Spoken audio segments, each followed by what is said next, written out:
And I cannot sit still. I can't. It's weird being a content creator. It's weird. Here's what's weird about it. I've been mindfully looking at other content creators, their pages, their channels, trying to understand their business model if they have one. There's definitely this sense that big content creators with massive followings are making money from their content. I don't fall into any of those categories. What I mean is that I don't have a massive following, not even close to the level of what I'm talking about. Like, we're not in the hundreds of thousands around here. We might be in the tens of thousands around here, which I'm very proud of and is very cool, but we're not even close to like hundreds of thousands, let alone millions, There's this understanding that they make money from their content. And I also have ADHD and I cannot sit still. I can't. I don't know what to do. I don't know how to stop wiggling around in my chair when I talk to you. So we'll see about that. Keep a pin in that. I am a content creator, but I don't make money off of my content. None of my content is monetized by the platform that I'm on. So I don't make money from YouTube on a YouTube video. I don't make money when I release a podcast episode and however many downloads I get or whatever. It doesn't work that way. What I do is I create content that is intended to drive you to engage in my business and purchase services from me. So a lot of those of us who are in that in-between space, that overlap in the Venn diagram here. Business owner, now content creator. And that's the thing about me as a business owner. I like being a content creator. I like making content. I love doing my podcast. I don't show up to content creation and go, ugh, I didn't get into business, so I had to become a content creator. This sucks. And by the way, if you do fall into that category, I totally, totally feel you. But I like this. I like the content creation. And my content's not monetized. I don't make money when I make content. There's not as much creative space to dedicate to the content creation process for someone in the position that I'm in compared to other content creators. And it was a really important realization that I had because I've kind of been beating myself up for a while. I've just been like, God, like you're really dropping the content ball. There's so much more you could do. Look at what these people churn out and they don't have a podcast, And I really had to sit down and I was like, none of the examples you came across run a business. None of them. Some of them have one-on-one clients. Some of them, from their social media following, have begun paid content streams like on Patreon, paid extra bonus content. But when you're coming from the business owner world and then getting into content creation, I had to remind myself, like, you have to keep running your business. You have to manage a business. You don't have nearly the time and energy and space to make a fraction of the content that you see a lot of these content creators churn out when that is their business.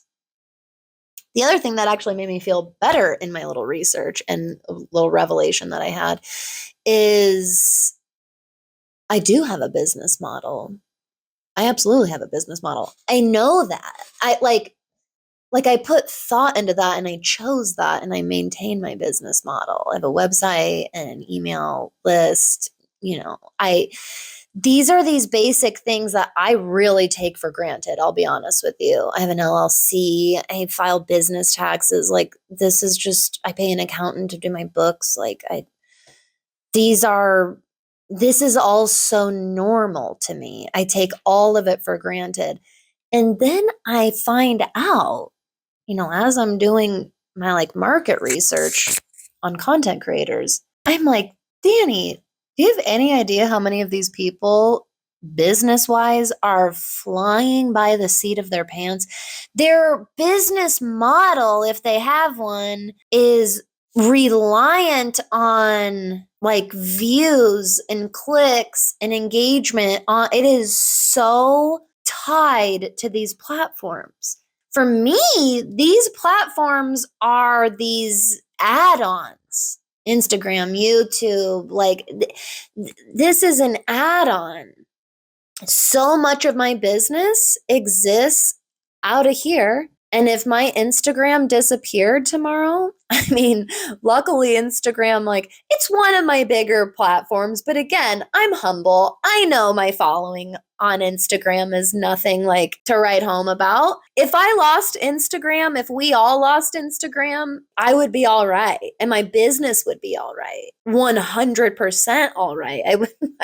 It would be completely okay. I don't know. It's just one of those things where I'm like, oh, you know what? I have a lot more together than I realized that I have. First of all, I have worked all of that time and space that I haven't had to dedicate to just churning out content, and I thought I was doing something wrong, has been used laying so much important foundation and cushion and safety net structure and model. It's pretty cool, actually. It's actually pretty cool. But it's also a weird time to be a small business owner. And it is definitely a weird time for being a service provider and content creator, that type of entrepreneur right now. I feel like I walk this bridge between these other really kind of defined spaces. And it is realizing all of this has been so, so helpful recently, because I just am allowing myself to come out of this really harsh critical place instead of looking at my last 6 years in business as, what have you been doing this whole time? You've been in business 6 years and you've got 4,000 followers on Instagram. What have you been doing? Well,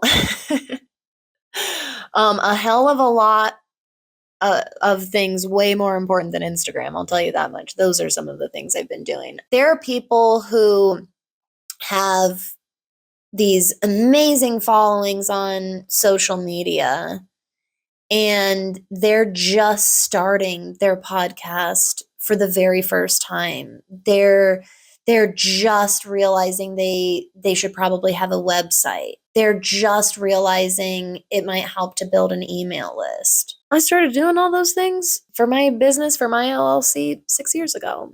I filed for my LLC for That Witch Next Door in 2020. I launched That Witch podcast in 2021.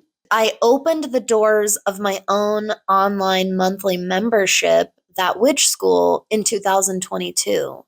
So even my online community membership is turning 4 years old this year. That's so cool. And again, I don't know. It's just one of those things. I'm like, you know what? Do you have 200,000 subscribers on YouTube? No, that's all right. And maybe we'll get there one day. That would be really cool. Help me get there.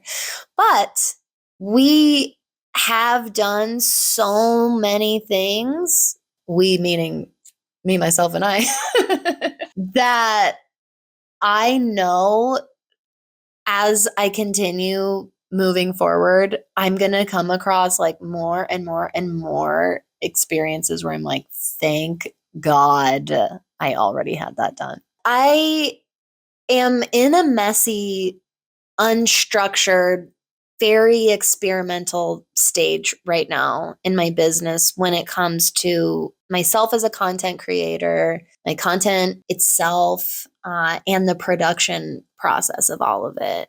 And that feels scary and like I don't have a lot to anchor into, and it kind of feels like I'm floating. And that gives me this feeling of being a chicken with her head cut off.